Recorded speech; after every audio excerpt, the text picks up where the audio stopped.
What's interesting, of course, is that the dunes are already protected under state law, and so it feels a bit contradictory for the state to then come in and say all of a sudden they're not protected.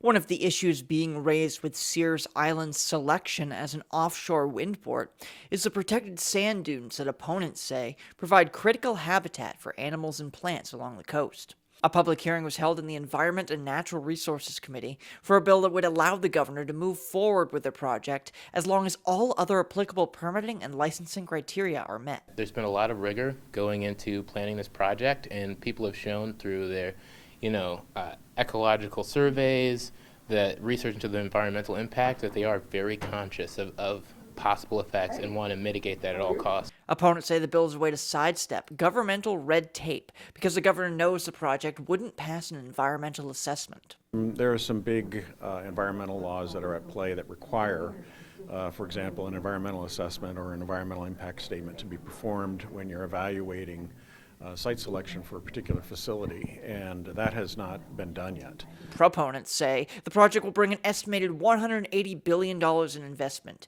good-paying electrical and engineering jobs, and could reduce electricity costs in the state. People are overestimating how much damage this is going to do to the sand dunes, but also, insofar as there is an impact on the sand dunes, it's definitely worth it for what the state of Maine and the people of that area will be able to get from it. Sells adds if this legislation passes, it's opening up the governor to state and federal lawsuits. They're not going through the protocols that are normally gone through when you're dealing with a site selection or trying to put a facility in a very delicate area. The bill will now face a work session in committee before making its way for a full vote of the legislature. At the State House, I'm Corey Bouchard for ABC7 and Fox 22 News.